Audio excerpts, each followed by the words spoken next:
Oh, this is You match very well. Oh yeah, yes. That's basically. Yeah, that's why you.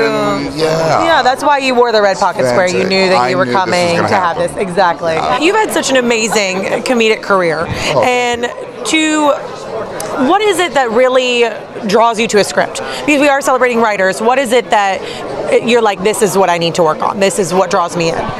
What draws me in is specificity.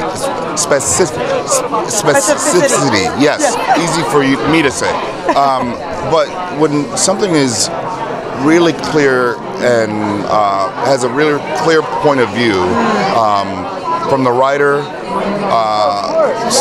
it starts right there on the page. When it's really, really clear, then the director can have a clear-cut point of view, and then that makes the actor's job a little easier. Now, as a sketch and improviser, it's my job to kind of fill a lot of some of that void, but when I don't have to, it's so much easier, it's so much more fun, because because the cake is already made. I just put cherries on top of it.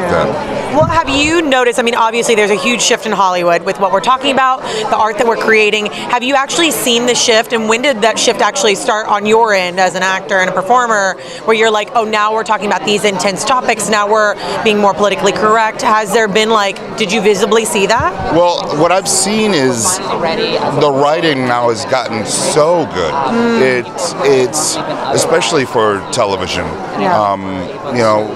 Some people call it the golden age of television, but because of how well the writing has gotten from late 90s with Sopranos and how specific that family was, that's when everyone really kind of understood, wow, this is where television can go, and where you can bring a character or a family,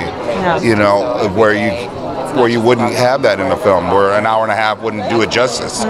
You get that through years and years of a good series, like Sopranos, like Breaking Bad.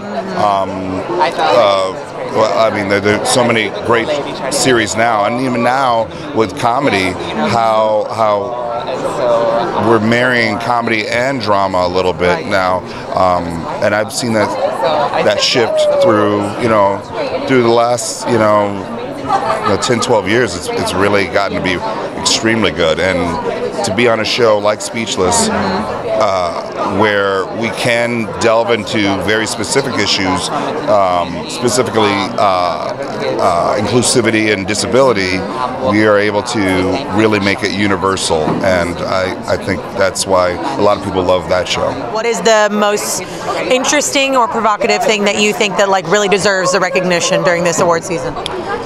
The most interesting, well, I'm a champion of Regina King. I love her so much. I got a chance to work with her on the Boondocks, and she's such an amazing human being, and for her to really finally be recognized in Hollywood, she's been doing it for such a long time, great work for forever, and for her to really now get her desserts now, I'm all Regina King. I'm all about the King. I love that. Yeah.